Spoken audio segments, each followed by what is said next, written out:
go down 20 CS and just do your job later on. And certainly it feels like shot calling is more and more important here in this day and age of League of Legends. We'll see if that can continue here for TSM as they sit at 10-4, the complete inverse of FlyQuest match score. And that will be the same no matter how this match goes because of how math works out. LeBlanc and Rimmel bad on the table for TSM. Galio, Elise off for FlyQuest. They might just leave up Zach for Sven. We'll see. I mean, Zach, Cho'Gath, Maokai, all are available. So is Caitlyn, so is Thresh. These are all champions that we have seen first pick. Caitlyn, while a lot of people were saying, she's going to fall off because of the nerfs, she has been so high priority. She's banned basically every single game. I've even seen, I can't remember who the interview was, but there was an interview coming out where they were talking about it was actually the most powerful champion in the game. I want to say it was maybe Pawn. But either way, a lot of priority has been put on Caitlyn, and Caitlyn is up. So is Thresh. And Zach. So I'm guessing it's going to be one of those three. But FlyQuest could look to trade for the other two. This is not the first pick. Yeah. The question is what they want to go for here. And it's going to be Zach first up. So Caitlyn allowed to Wild Turtle. Yeah, you can just grab Caitlyn and Thresh right now. Lemon Nation, while he has not played it a lot, I think if you leave it up, it will be taken away. And that's actually pretty surprising to me. That Caitlyn goes untouched there. Well, this is interesting because, so my opinion on Caitlyn and why I think pros are not jumping off hype train very early on to go on that spiel is her landing phase didn't get touched. Yeah. And that's what so many people consider like the major strength. That she puts down the traps, she sieges really well, and you don't notice the team fight damage loss in pro games in general. In solo queue it certainly matters because you're just going to have your Clown Fiestas and your ARAMs essentially, and you're going to have high team fight damage. Caitlyn lost a lot of her team fight power, but that doesn't necessarily matter in pro play. It is also much less perceived in pro play because at that point you're like, well, we could have done 17 things differently. Who needs team damage anymore? Yeah, and so much of the time for Caitlyn, the strength in pro play is, well, you took their turret, you pushed them in, now you took all the turrets on the map. And then if you're actually up a lot of gold, if you utilize the pick properly, it doesn't really matter that you lost a little attack speed because you're so ahead in actual overall power. So look at this draft right here. TSM managing to net themselves the Zach and the Caitlyn on the same team. The bargain for that for FlyQuest was Cho'Gath Thresh, and in my mind that feels TSM favorite. We have to see what it actually comes down to. Of course, Braum and Jhin running out the lineups, meaning we potentially have mirrored roles if that Cho is jungle. And I think part of the reason it feels TSM favored is simply because Lemon Nation is not really a big Thresh player, right? If you have an incredible Thresh who's moving around Ole or and taking over the game, or even Bifrost. I mean, he's been playing a lot of Thresh. We saw Matt, even for Liquid, come with some really big games. So you certainly can have these incredible Thresh games that make it feel like it's worth that first pick. But if you're just kind of like an average Thresh, I mean, it's not really better than other champions, in my opinion. Yeah, I tend to agree with that line of reasoning as well. We'll see what comes through, though, as Talia and Gnar banned away by FlyQuest. The Jarvan that was played by Moon last game is gone. And, of course, TSM know they need a top laner. Yeah. FlyQuest knew they would have needed a jungler, but... sorry. TSM need a top laner, FlyQuest to have a flex pick. Yeah, exactly, and that pick can go top or jungle. I mean, we saw Moon did not take it last time. I was going to say Orianna is still available and is a very strong blind pick. We do have the opportunity for Bjergsen to go for something like that Corki, which has been a very common pick. He also can go for things like the Victor if he decides to go that route. Syndra, another strong option. So there's a lot of options here for TSM. All right, and Syndra actually definitely a very, very strong champion. There's the Bard Hover. Won't get picked, sorry, audience. Syndra has fallen down a little bit in priority in the mid lane. Some of that is she's not quite the tank buster. She just doesn't quite have that same persistent damage as an Orianna or a Cassiopeia. That said, they've got a Caitlyn in the lineup, so it shouldn't be too bad to play the late game overall. He's going to put Shen on Hanser. And now we're going to see what FlyQuest does with their last flex pick. Shen, Zach, very powerful combo, and that's kind of thing that they're drafting for, right? They are looking to make these 4- and 5-man plays, have Zach show up in the bot lane, ult in the Shen, make these sort of macro plays. My thing with Shen is, so this is going to be a Cho'Gath top, is I feel like Shen gets outlaned in general by most of the other meta tanks like Cho'Gath and Maokai and stuff. I feel like they outscale him also. So Shen, there is some pressure to move around the map and to get things done because Cho'Gath gets much more out of just sitting there and scaling, in my opinion. Yeah, I think this is really nice balls, and it's such a better matchup compared to the last game. Moon actually told me before the game started, he said, I'm going to pick Rengar and reverse sweep these fools. Don't tell them, so I waited until after it happened. So that's cool to see, and Moon's going to be on a high-pressure assassin. It was nice he got magic damage top, magic damage mid, so the itemization is not going to be easy. against the Rengar, and he's going to have kind of a good pick of targets. It's hard to know if you can trust Moon, though, because he told me that he was going to play Pudge and buy a Blink Dagger. That seems unlikely. Yeah. It turns out he didn't do this game, so that's not going to happen here in this one, but we are going to be at the end of Champ Select as final comments come through from the coaches, and FlyQuest and TSM shake hands for what could be the last time all year. It's possible if FlyQuest do not make the regional qualifier or anything like that, they might never play again until 2018. We'll have to be seeing what it's going to be. TSM 1-0 in the series. It's the fact that they've been given Zach and Caitlyn certainly pretty meaningful here, but can Moon carry on Rengar and can Balls with a much better Cho'Gath matchup really scale up here? And one of the things I really have to say about this comp from TSM, yes, it can work. Yes, it can look great. But you are a two-threat team. They do not have the same luxury that we talked about last game where it's like, oh, great, you killed one. Well, it doesn't matter because there's the other two guys. If you kill a Caitlyn at the start of the fight, can Syndra really have enough DPS to punch through the rest of this team? Like, that is kind of what you're facing. So if Doublelift has a bad laning phase, if Bjergsen has a bad laning phase, or these guys get taken out in fights, it can become very, very hard for them to have enough damage left in the tank. Yep. Whereas FlyQuest essentially has 4 threats. Yeah, and think about what those threats really can entail, because there's a Rengar, a Shockwave, a Jhin, like, all those champions of FlyQuest can help or just by themselves one-shot somebody. Yep. If you were alone, any one of those 5 could solo kill you, and that is definitely a threat. And it's certainly the case. That being said, if TSM does well in lanes, they're going to have a massive front line that's so hard to get through. And if you can't get to the carries, then Caitlyn is free-firing the entire fight with this massive 3-man front line and becomes untouchable, starts taking out these squishier members. So it certainly can go both ways. But I think that the early game going the way of FlyQuest would be more impactful this game than it was last game, for example, where we saw FlyQuest, make these plays on the bot side, and it didn't really end up feeling like it mattered because they were kind of getting outscaled everywhere else. I want to point out, Wild Turtle has gone for Doran's Ring Jhin. You spoke to early laning phase. Looks like he's got 30 ability power, 29 ability power, so that looks like AP glyphs to go along with the rune page. Yeah, that's been an interesting adaptation. We have been seeing more players pick these up. I've even seen it on MF. I've seen it on a couple champions. The Doran's Ring start being something where they're just looking for more mana. Monster's actually getting chased down on the left side. Now he's low. They can flash for this. They can flash to kill him. He's going to try Moon. Oh, he missed the Q, though, and he's going to be slowed down. He's going to have another bush to jump through. He should have him. One more auto. He's going to be able to get first blood. Yes, he does. 400 gold and a stack to Moon.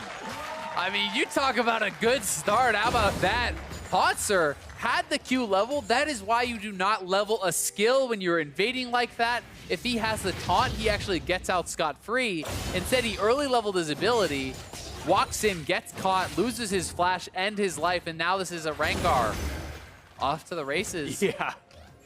Oh, man, he got a head start on this one. So, Moon, you said you're going to reverse sweep them. They don't need to do first blood as minion spawn. This is now your game to carry. It certainly is, and it's something where they could look top again, right? This is a flashless Poncer, so the opportunity there. See how it goes on the rest of the map. Yep. See right there, a nice chunk back and forth.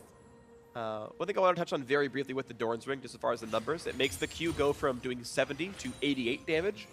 So it's, obviously there's the mana regen to come in there as well, but as far as like what it really means, it's like a 20% damage increase or more. Turtle going to be stunned up pretty soon. Not quite, actually can't be shot. Lands a nice root on double. They're going to land the hook as well, but Elimination pretty low on health. Has to put the summoner heal in there to him. I gotta be a little bit careful, and Bjergsen also has used all his pots. Hai has now used all of his, so any damage that Bjergsen now takes is going to be pretty meaningful. It will stick, so they have to be pretty careful about this. I mean, Bjergsen is one more combo away from dying, and likely will have to go back to base if he takes any more damage from Hai. Yeah, pretty aggressive trading.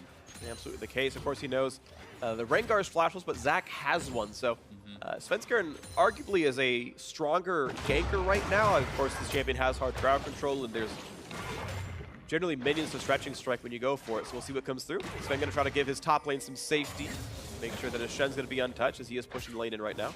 This is something I always like to see. One mistake I think a lot of players make as far as solo queue when they are playing, we'll actually hold this thought, as Sven may be looking for a gank. He's going to look for Hai. He's going to be running half the force in the flash out. Stretching strike is in, but no minions to attack.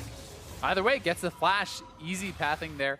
But something that I think is really nice is even if you don't want to go for a gank, you can actually create safety simply through fighting for a scuttle, placing down a deep ward. These little things can actually keep your laner safe. So you don't always have to gank if you want to play a farming jungler, but you should be able to at least provide safety, attempt to track the other junglers. And this is something that all the best junglers do very, very well. Is double getting rooted up. He's low. Ignite is available. Oh, they do ignite him. Somebody who's going to be popped. He's going to stay alive through this. Quick hook on a Biofrost means a little bit of 2v1 time, but Turtle not going to get that fourth shot out, and out they go.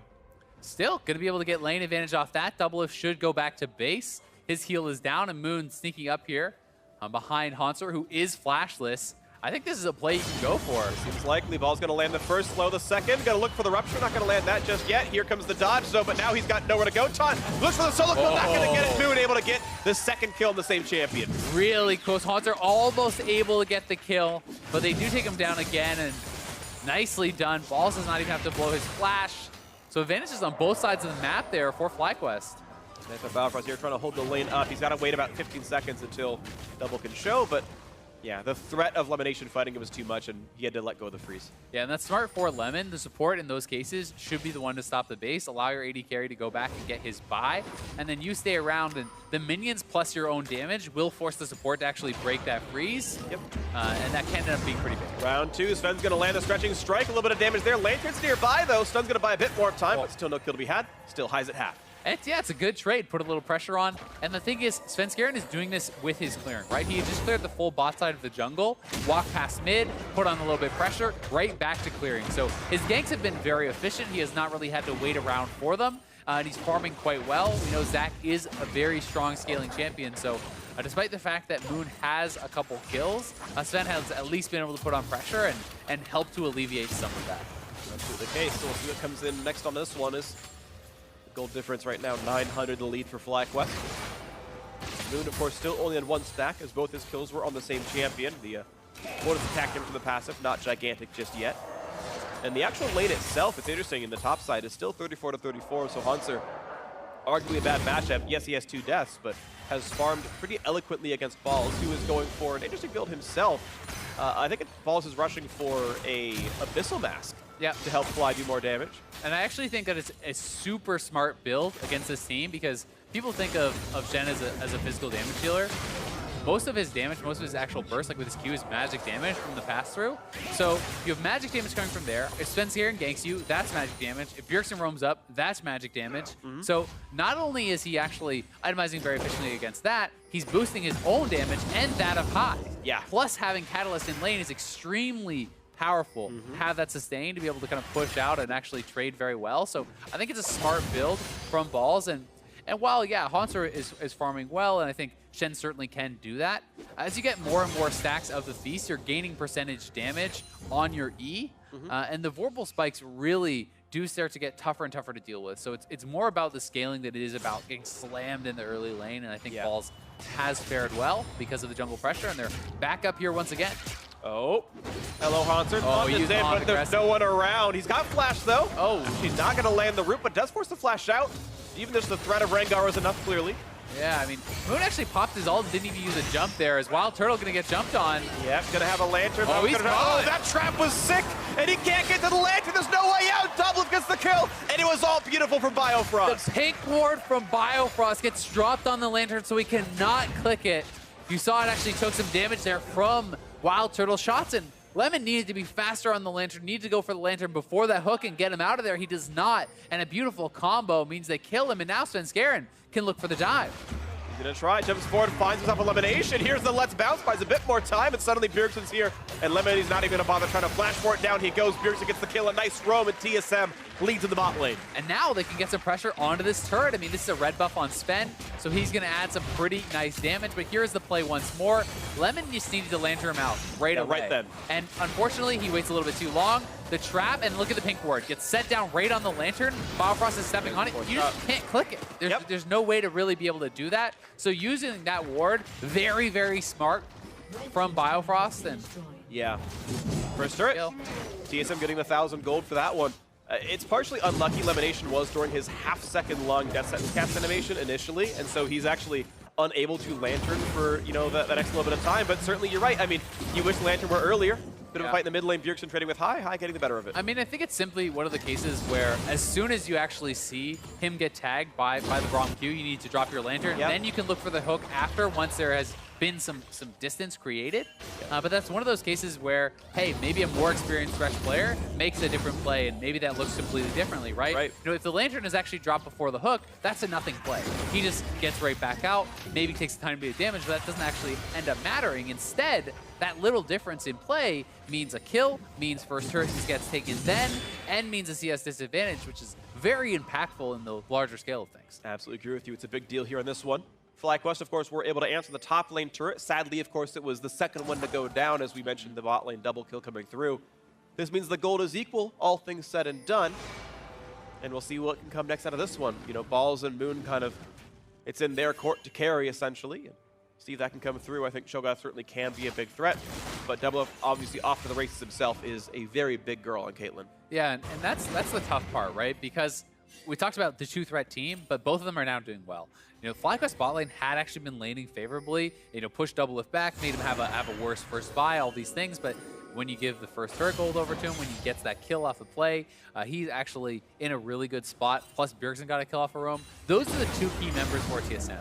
It's okay for Hauntzer to be behind because he's playing Shen. He just essentially, you know, needs to kind of fulfill that role of ultimating, being an extra body. It's really about the carries, I think, here. And TSM has it doing well. They're going to get a pretty early Ocean Drake as well. And this one, 10.5 minutes in. Ocean Drake is in. And if they do find themselves in the winning phase, the health and man regen certainly going to be nice to have. They continue to stack up their neutral objectives. Moon right now is the gold leader of the team and the game at 4-200. We'll see if, again, he can push that advantage forward. He had to stop for early Mercury treads, though, because, again, of all the threat of the 4, actually even 5 if you count Caitlyn, hard CC champion to the opposing team. Slows down his damage a bit, though, by doing so. It does get really tough to actually engage as well. Like, I mean, if you're not attacking the Shen ultimate can always come in, right? And you don't always want it to be ganking the Shen. He may be able to chase him down here, though. Hauntzer, he's flashless, but Dash is in, and now Moon is in for round 2. He's gonna show up kind of nearby. The damage is in, and his third kill onto the top laner as Hauntzer goes down. Nicely done there by Moon, attacking the global, not allowing Hauntzer to have his ultimate to bail someone else out, so we'll see. Is that enough of a way in? Can he actually get enough gold off of Hauntzer, and can Balls get enough of an advantage that this really matters? Because the rest of the map is still going very well for FlyQuest, and they are actually down on gold. Well, dead even now. Yeah, dead even, but you're right. It's still minus 10 CS in the mid lane, though, as Bjergsen has said. He's kind of shown he's been, generally speaking, the better player. This one, and a TP cancel out of a Hauntzer, and Balls going to do the same. Means there's just alone time in that bot lane. Question is, can Balls defend top lane? Probably not, but it should be a trade of turrets at worst.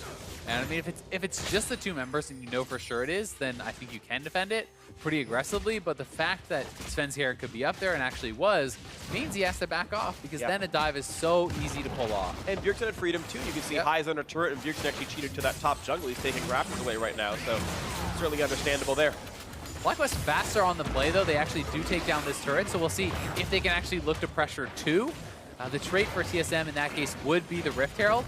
But I mean, FlyQuest is on the second turret already before the first one goes down. Not sure if they'll have enough damage, but I mean, 4 men coming down, and Hauntzer. He does have flash up, but it's going to be a red steal. Nothing else. Moon walks back down to this one. Quick Herald pickup will mean at least half a turret somewhere on the map. Still pretty good for FlyQuest. I mean, they can't end up knocking down that turret, but they at least get the trade, and they do get some damage down on it. They're going to be faster back to mid lane, so you know, kind of who comes out ahead is going to be mostly down to how much damage does the Rift Herald deal. We'll look for High on this one. He's finding some minions to hit, but doesn't mean much. Yeah, no follow-up there, so High not really in any trouble. Can hold on to those summoners. They would love to get a kill before they drop that Rift Herald in order to create a ton of pressure. Because if you can take out High, he is most of the wave clear, honestly, here, and they can actually look to threaten a double turret take with that Rift Herald. He can find it for himself. He's going to get that opening pick, and if Sven can drop the buff. The mid lane, they go back and forth here on this, and now that both the side lanes outer turrets are gone, the shot calling becomes a bit different. The map's been opened up. Mid lane outer, of course, always the hardest of those 3 to kill. And TSM have the front foot on that with Bjergsen winning the lane early and them having that Rift Herald. See if they can break the line. TSM waiting in the wings. They're going to find FlyQuest. Here comes a jump on in. A flash out for Hauntzer. Here comes Shen as well. Let's bounce, brings him back in. And Valor doesn't find quite much to do, but look at the damage output there. The bounces are in. They're going to find a 1. Elimination's gone already. Now Balls wants to kite back. He found some reps for a shockwave. They get a trade kill, and 2 picked up as a solo kill came through as Moon was able to take down Double to the backside. Looking for more as Jin reopens. Now stunned by some time though, and Hauntzer, he's going to get out of range. 2 for 1 though, advantage FlyQuest. Nice shockwave there from FlyQuest. It was a good engage though from TSM. You see the CC combo being shown off. Zac goes in, ultimated by the Shen, and then the ultimate of Zac gets followed up by a taunt. So there's a lot of CC to lair there. But Caitlyn was actually not with the team, and if Doublelift is not there, they don't really have the damage to actually take people down. Turtle with a really nice reactive flash to get out of that. So it was essentially just kind of frontliners that got pulled in, and then as they pull back, you can see Moon killing Doublelift on the right side. Really nice shockwave. Allows them to kind of trade and grab a couple kills. Really nice stuff right there. And now, we can see another attempt by Sven. Heads up, places the Raptors, pulls elimination for a few more seconds, but again, there's no follow-up. Doesn't mean too much here. As we track Moon, we know he's going towards his next lethality item. He's got a second Bone Tooth necklace stack because he finally killed someone else on the map. Slowly as he grows up onto this. Was not part of any assists on the other kills, though.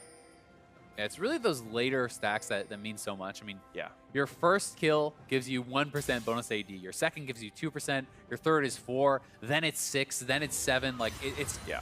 The increases go up so much. So if you can actually get to that 4th and 5th stack, that's where you really start to get super powerful. Right. But because he has a lot of kills, you would expect him to have more stacks. 3 of them are on Shen.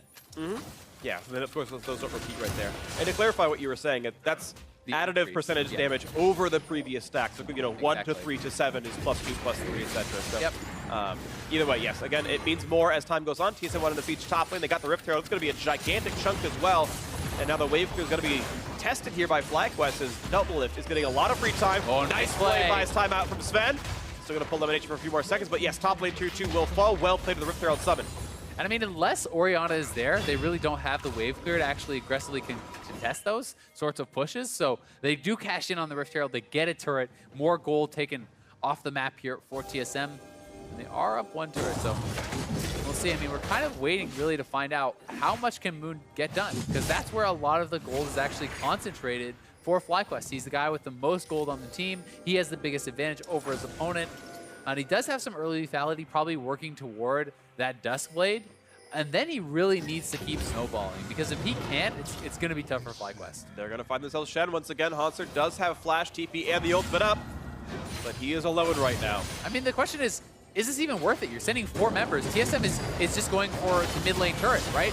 And yeah, great, you killed an 0-3 Shen, but you're losing your mid lane turret. They're going to be able to even push up to get pressure perhaps on a second. Yeah. To me, that's such a big commitment, and I know they feel like they have to do it. They have to attack the global, or Shen will come in and reinforce. But it just doesn't really get you much of anything. I think in the long duration play it'll work out. Shogun's getting a lot of free time topside. He'll actually, if he wanted to, he could have maybe crashed the wave into the turret. They'll get this Cloud Drake as well, which is, I think, a decent constellation prize. And I think at the end of the day, Drake plus kill is probably a bit better than a turret, but you're right, it's not gigantic. TSM getting mid outer, clearly very valuable. Yeah, and you have to take into consideration, you know, everything else that's going on in the map. The minions, they lost the mid lane turret. The mid lane turret unlocks a lot of jungle focus and kind of the vision control, I think, around the mid lane too. So it's like, plus they're utilizing their ultimates. But either way, it's not too bad. It would have been a lot better if they could have actually shoved up those waves on both sides and denied the farm. Yeah. But they're kind of scared to do that because TSM could have been rotating from the mid lane. So Hanser just ends up being able to kind of collect the wave that was pushed up by Pulse. Right, because Hanser's respawning in 4 seconds. He can ult right back into the team fight. For most intents and purposes, TSM have 5 members ready to go in a team fight. The respawn wasn't going to be very long, so yeah, FlyQuest played it safe. And they're in fact still down gold right now. TSM up 2 turrets. Not again. And Hanser going to flash over the wall and go, all right. Yeah, we're out for this one. And look at Hanser's build, right? He's had to go Spearmint his next item because he's mostly fighting magic damage, except when Moon shows up. And so he's not built to deal with the Rengar yet. I think it's a solid build either way, though. You know, having the CDR is going to be pretty nice for joining those team fights. And TSM shoving up on the bot side. Moon is huge, though. I mean, he's already on 2 items, has the Duskblade, is 5-0. He's having a great game, but he needs to be able to turn this into kills on Doublelift, on Bjergsen, or it will not matter at all in the later team fights. And that's really where the pressure is on, because as long as TSM keeps farming, keeps their carries alive, they can keep sacrificing Hanser. It doesn't really matter. Yep. And in an actual team fight, how do you get through Shen, Zac, Syndra, CC, and Braum? Yeah, that's the question. If Double's positioned well, he's not getting caught out by Moon in a 5-on-5. Exactly, and Hanser can just look to be the 1-4. Like, as long as he is drawing pressure, later in the game, you know, the question is, if Haunter goes down, can FlyQuest actually force for something, right? Because that's when it becomes more impactful as the spawn timers become longer. If Haunter's down for 30, 40 seconds, hey, maybe you're losing a Baron off that. Maybe that matters. But in the earlier stages of the game, has not been a big deal. Either way, keeping it close. Yeah, absolutely. Speaking of keeping it close, the fact that the turrets have gone down, Haunter himself is only down 700-ish gold under balls. That's not gigantic. That's not a huge deal. And that's despite a farm lead, despite a bunch of assists and everything else. Yeah, but he's got turret money, so he's not too bad in this one. Yep. Mid lane is catching up. In fact, Bjergsen now richer than Moon is himself. Again, turret gold certainly a big factor for that one. TSM overall are actually the winning team in gold. So FlyQuest gonna hope to find something a bit later on to this one as the builds continue. And FlyQuest certainly does have an explosive team fight, right? If you can pull off a shockwave combo with that Rengar, maybe you can actually make a big play. But they're looking for the engage on High, and High has no flash now. On the High, he's gonna get jumped on. The taunt is there as well. Finds he's not gonna get shockwave, just barely in time, but he's still gonna get chased in, and Sven getting the kill for himself. So now the 5-on-4 continues, looking for snipes out of Bjergsen, and Turtle's not gonna land these shots just yet. Looking to kill his ex-teammate. Another's gonna land, now gonna hit Biofrost with double for a little bit here, and after the flash they find a bit. Can they find double? If they can't just yet, Biofrost does get picked up, but 2 back in for TSM. And look at that one, the Let's Bounce, not quite gonna find the targets. The flash is get him to safety, but still fight one. 3-1 for TSM. Yeah, and a lot of summoners expended on both sides. Moon, I believe, tried to go for the execute on Bjergsen, but Bjergsen able to pop. His summoners get out of there, and now TSM will collect up that farm, trying to establish mid lane control again, pushing that up, and they could look to now fight for vision around the Baron. See what they can get out of this one, because with a 2,000 gold lead, TSM could look pretty solid as the respawns all come through. Ball's gonna be back on the map, I should say, in just a second. We'll see what comes in next for this. Rapid fire cannon now done for double, makes it even easier for him to team fight. His damage output certainly scaling up nicely as we watch this fight again. Yeah, so the engage comes in on the High. Moon is looking to join with the ultimate, popping that, trying to run in from pretty far away, and he looks for Bjergsen, who is separated, but Bjergsen has both of the summoners, barely able to get away. That Q that was actually casting at Max Rossi would have killed Bjergsen off, so had he been slower on that flash, he would have gone down. But with Bjergsen surviving, watch Moon. This is the strongest member on FlyQuest. What can he actually get done in this fight?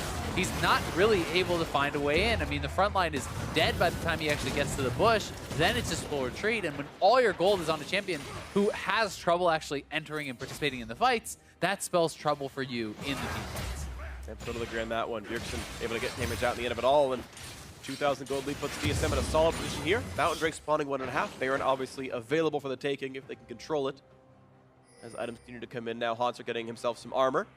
Going towards Randuin's or maybe even a Thornmail.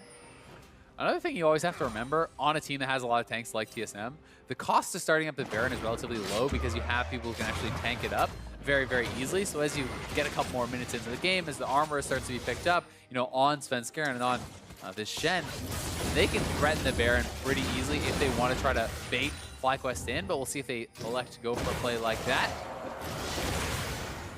We'll see if they can try for this one. FlyQuest right now grouped up the mid lane right here, looking for the wave clear is Sven. Gonna pop the Banshee Fell out of High. Not too much found otherwise. You guys back and forth. Turret damage was dealt, but no major gains. They're gonna rotate back towards what looks like Baron. Yeah, and it's about mid lane control. Mid lane control gets you access to the Baron, gets you the ability to throw down some of this vision to take down the Scuttle, so they can look to, at the very least, deny that sort of play from TSM.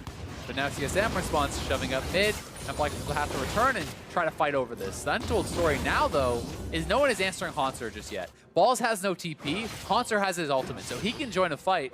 Balls cannot. If someone goes to the bot lane, Haunter can simply ult to the team, and FlyQuest can start, TSM can start a fight. Yeah. So that's really the tough part right now for FlyQuest. They need to either force something or just give up that advantage on the bot side. And speaking of TSM being able to start a fight, they're very good at starting fights. They can siege with the Caitlyn. They've got Flash Brawn. They've got Zac. They've got all these tools. The Syndra in a similar situation. So it's not like it's a a Rumble Sona team where it's like going to require Flash Crescendo. There's actually reliable tools here. Drake can be picked up pretty easily by Doublelift and Co. TSM going to grab that with no problem. This is actually so smart too. I really like the wave manipulation from Haunter. So instead of just hard crashing that wave in, if he's going to go back to base, he allows the slow push, so he has more time where that wave is actually pressuring, because it's going to build up and it will eventually push into that turret. This gives him time to actually buy, go back down, and still kind of utilize that pressure. Instead of just hard shoving it out and having it bounce back to you, he creates more map pressure this way, still picks up the dragon, so I think it's pretty smart stuff. Definitely agree. Smart is one of the terms you can typically use to describe TSM players. They've been #1 or at worst #2 for so long for a reason. So now Turtle shows bot side. Will TSM actually force a play? Because this is their opportunity. They need to look now, and there they go. They're going to see if they can find that one. Nice juke by High, gets away from the bounce, and a nice rupture actually puts Svenskar down to 1,000. A shotgun about it too as well. The tank's pretty durable though. Bifrost comes in, lets bounce, brings in one, and Ball's going to be okay for now. Still has ulti available if he can find the target. The taunt not going to be found just yet from Hanser. Gets actually away. And they're going to find the root on a one. Can they get this kill picked up? It seems like the chop comes in. The attack should be there. And the first tank is down. Now comes the follow through. Looking for double, can't quite find it. And the obliteration as Moon is gone. And Bifrost just takes up the shots. They just can't get the damage. FlyQuest only trade 1-for-1. Moon could not get in. Couldn't get in, but some low health bars on TSM. Will they re-engage? Oh, they almost get high, but the Lantern was there. The root is in, but it's going to be the passive only. The re-engage is there for Bifrost. Bjergsen gets the kill into High, and they cannot kill up the Bloblets. So, yes, the Zac is going to be just fine. Elimination force to flash the wall. Bifrost looks for the Q. The stun's going to land. Not going to matter, though. 2-for-1 favor TSM. And they're going to go right to Baron. They have the control now. FlyQuest has to base, and this likely is a free Baron here for TSM. We'll see if Turtle and Elimination can actually get over there. The TP is coming in from Ball, so they're going to try to contest. But TSM has 5 members strong here. Yep, Hanser's back in the fight here. They go for it. Elimination incredibly injured. Ball's at least is tanky, but there's no feast available. TSM likely know this, and the damage output is there. The Caitlyn trap in. The burst damage really, really high. Smite range is there and going to be nicely picked up there by Sven. Oh, the double engages in. Yeah, so we missed the stretching strike, though. They will maybe get balls, but able to flash the wall. However, round 2 is going to be here. That's an easy shot. There's the bounce, and yes, the kill comes through to Sven. 9-8 TSM plus the Baron. Really extended fight there for TSM, but they do come up so ahead with the Baron on 5 members. And here it is again. TSM looking to force with Wild Turtle showing up on the bottom, but Svenskar not able to actually hit the elastic slingshot or the stretching strikes. Then their tanks are getting chunked out. They're getting pulled in. It looks like it may be a fight that FlyQuest can win. Moon trying to find a way into this fight. I mean, he's the Fed member again. As soon as he goes in, yes, he gets some chunk off on double lift as you track double his health here, but watch how fast Moon actually dies. And that exhaust was insanely good. He actually exhausted him in the air. That was so fast from Biofrost, and that keeps double lift alive.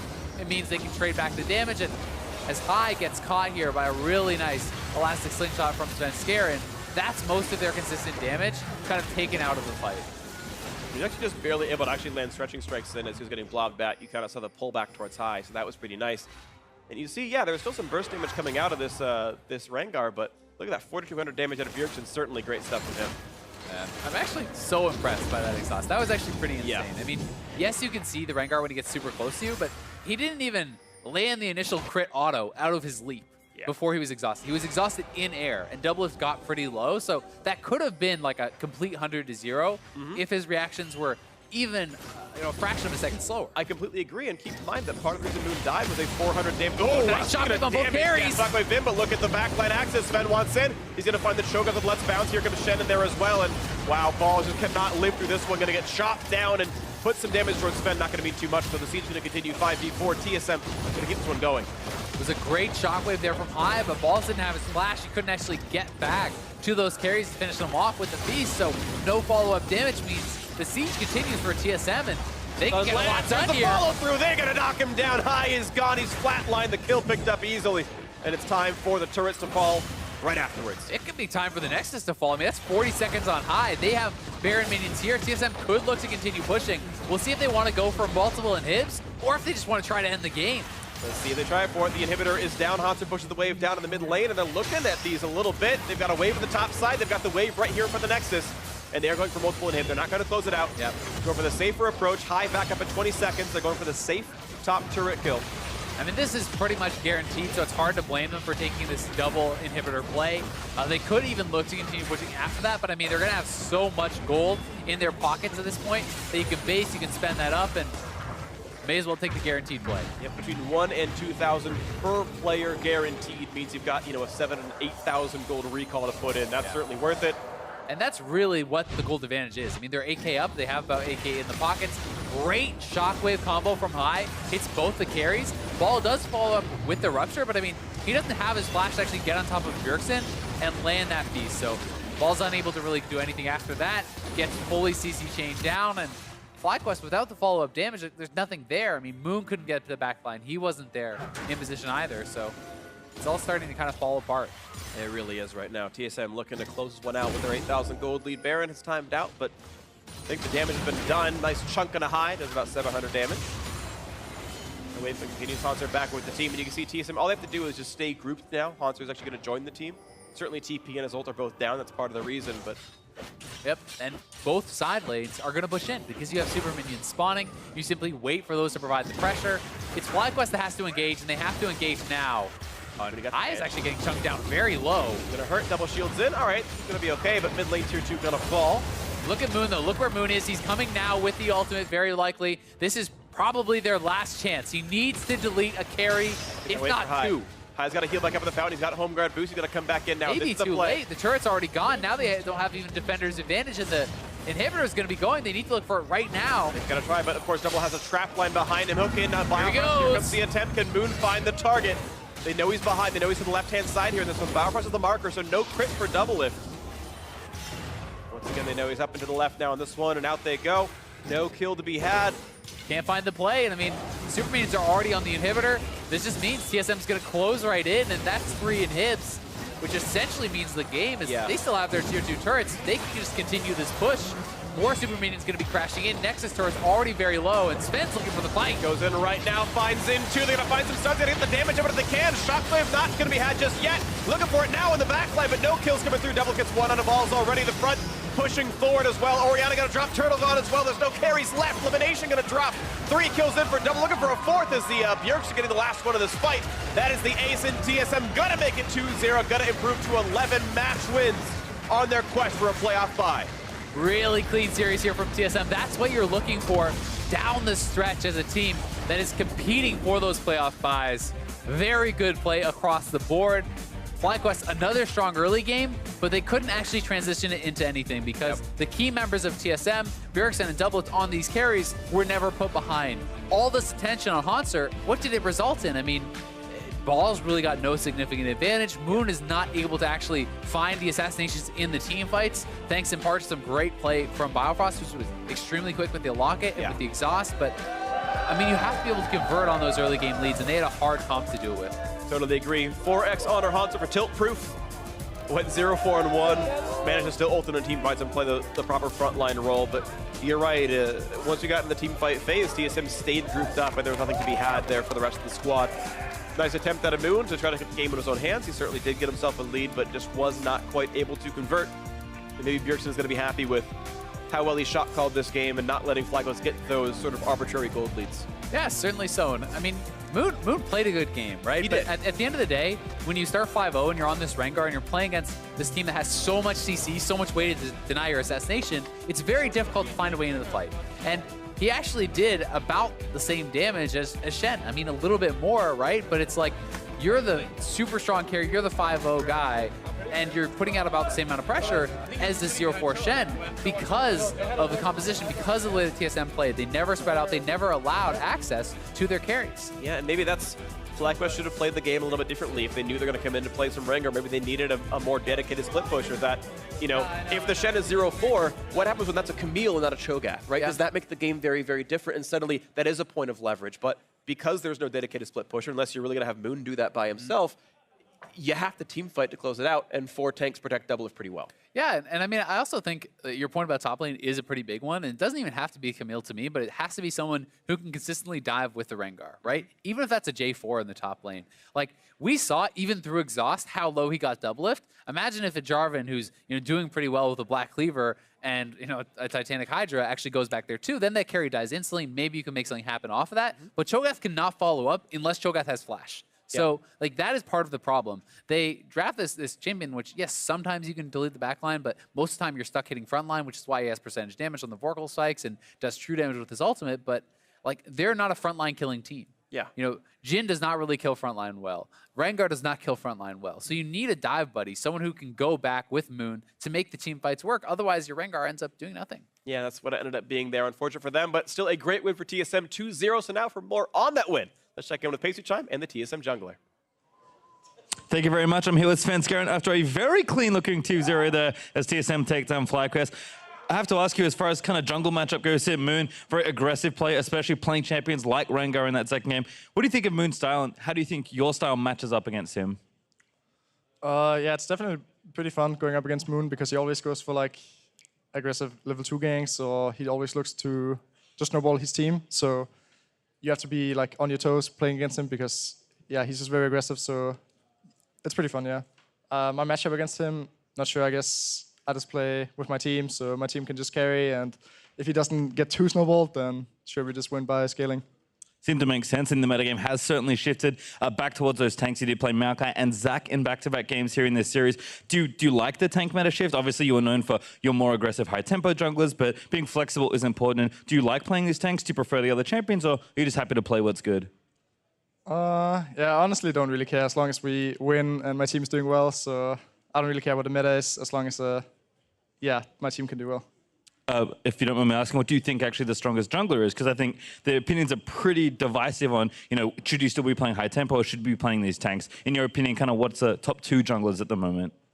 I mean, I think Maokai and Zac obviously are the strongest, but in competitive for sure because you can, your laners can just typically deal more damage than the jungle can right now. So in solo queue you can still play like Graves and Nidalee and do well, but I think it's a lot harder in pre-made because just how the game goes and you don't get as much gold, so it's hard to carry from the jungle. So yeah, just if you can build Sentinel Hook, then you're going to do well. Seems like it. My final question for you, though, is obviously TSM kind of looking to keep form good, and you would like to pick up wins the rest of the season. You play Envy tomorrow, and Lyra is another very tough jungler. What do you think of your matchup there? Yeah, so going up against Lyra is always super frustrating because he just always edges out like one extra camp in my jungle, so yeah, he goes for like super random invades, which usually works out because I never expect him to be there. At least in scrims, he always like just always farms a lot. So yeah, it's super annoying to play against because he just always does that. But usually my team is good enough so we can punish him if he overextends like that.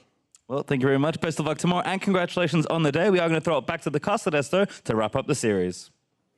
Thank you very much for your time. Great interview on the day, and good luck casting in about 20 minutes here. I'm sure it's going to be a great cast on the day, too. Virtually guaranteed it's going to be a great cast. So, of course, it was a fun one. TSM did win 2-0. We're going to recap that second game, and we can pull up the team comp, first of all, because, again, it came down to the fact that there was a Fed Rengar, but there was nowhere to really use the leverage because all TSM wanted to do was group, and were able to do so successfully. Yeah, it's not always about who has the leads, it's who can actually do the most with their lead, right? And Rengar really had a lot of trouble being able to do anything with it. I think because of TSM's play around the Rengar, because they stayed grouped, they didn't actually get caught out, inside lanes or anything like that. They played very disciplined, and Biofrost, I think, was fantastic in the team fights. I thought Biofrost was absolutely insane. We've a replay to show you. It's 17 minutes in, where one of the 17 million Hanser kills, but TSM able to get more out of it in the end.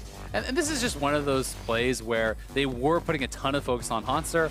They're getting kills on him consistently. They're able to execute these plays. So it's not like it's a complete failure of a player by any means from FlyQuest. They get something done, but TSM is able to trade back. They're taking a turret mid. They're picking up farm. FlyQuest is never able to kind of go the extra mile with those kills and knock down more turrets or get the kill and the Baron or get the kill and the Rift Herald. And that's really, I think, what kept TSM in the early game both times is being able to play well around lanes, around the objectives, and not kind of giving up too much.